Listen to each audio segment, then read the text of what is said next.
Today in Irvine, a man's guilty plea stirs up questions about his mental state, plus big moves at UCI Health, a budget red flag at City Hall, new homes and apartments reshaping nearby neighborhoods, and a shakeup in high school baseball playoffs.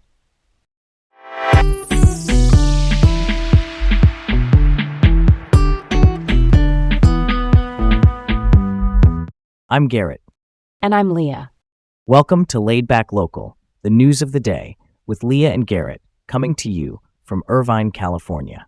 First up, Irvine man's guilty plea in Chapman alumni murders leaves sanity in question. Here's what we know.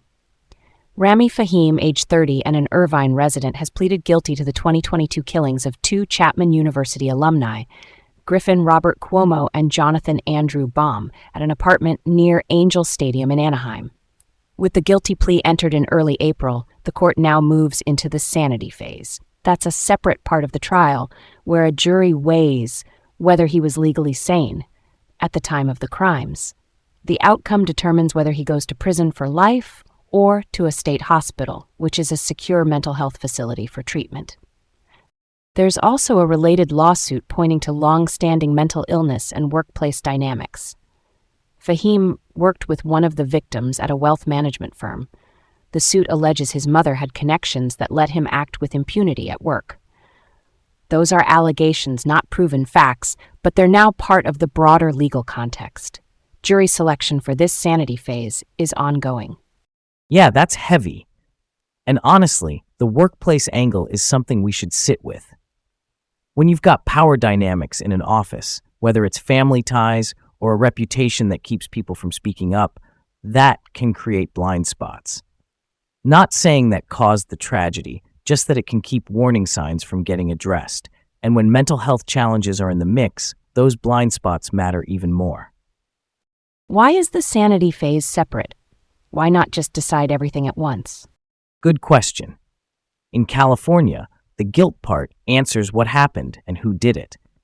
The sanity phase asks about the person's mental state at that time under the legal definition of insanity. Was the person capable of understanding the nature and wrongfulness of the act? That split is meant to keep the facts of the crime and the mental health question from getting muddled. Next up, UCI Health reverses course, rehires laid-off healthcare specialists. UCI Health, the University of California Irvine's healthcare system serving Orange County and nearby regions, laid off about 150 workers in March. This week, they reversed 7 of those layoffs, specifically quality improvement specialists, saying there was an oversight in the restructuring. Those 7 are being reassigned within UCI Health facilities. Remember, UCI Health employs roughly 4,200 people and has been expanding. It acquired several hospitals from Tenet Healthcare in early 2024. That's why unions pushed back hard. They argued it felt inconsistent to cut staff, including frontline roles like respiratory therapists and patient care techs, during a period of growth. The quick reversal, just a month later, shows how union pressure and public scrutiny can move the needle. Totally. Layoffs like that ripple straight into patient care and morale. Quality improvement specialists track and fix care problems, so cutting them can mean missed safety issues. Why make the cuts in the first place during expansion? Was it purely budget math or a planning miss?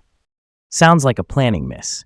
Restructuring, basically reshaping departments to fit new goals, and that can get messy, especially after big acquisitions. If you move too fast, you can trim roles that are actually core to quality. The course correction suggests leadership realized those specialists were essential to safe scaling. Next up, Irvine faces a $6 million deficit, and urgent measures are proposed to curb growth. The City Council was presented with a forecast that shows a gap in this year's budget.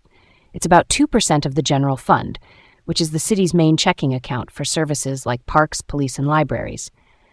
Councilmember James Mai has floated immediate steps, a hiring freeze, faster budget updates, and other near-term controls to prevent a bigger shortfall by 2028. City Manager Sean Crumby emphasized adjusting early, better to steer now than slam the brakes later. Context helps. Irvine started the fiscal year balanced with revenue growing about 7.5%, but expenses have climbed faster recently. The council is set to consider Mai's proposals in mid-April. Yeah, that checks out. Transparency and early moves matter. If residents can see the line items and the city makes updates in real time, you avoid surprises. The trick is balancing growth, new amenities, services, staff, with what recurring revenue can actually sustain. I'm down for targeted freezes and smarter scheduling on projects, so you're not just pushing costs into next year. Why do deficits pop up so fast after a strong start? Is it just spending getting ahead of the curve? Partly. Also timing. Revenue like sales tax can dip with slower retail, and costs like contracts or insurance can jump mid-year. If the city committed to growth projects when times looked rosy, a few cost spikes can flip the math quick. Proactive trims keep it manageable. Let's switch it up. Exciting developments as new homes and apartments reshape Rancho Mission Viejo and Santa Ana's Main Place Mall. Down in the village of Rienda at Rancho Mission Viejo, 3 neighborhoods from Trumark Homes, Lennar, and Shea Homes are bringing 232 new homes to market. Sales started in 2022, and since then, more than 1,500 homes have sold in Rienda. The new builds sit near future community anchors like Rienda School and Rienda Park. Over in Santa Ana, Main Place Mall is adding living space with Carina. That's a 408 apartment complex from developer Lowe going up next to the mall's culinary district. Think modern amenities and big terraces, with units expected by the end of 2028. It's part of a broader trend to blend shopping, dining, and homes in one walkable area. That's so wild in a good way.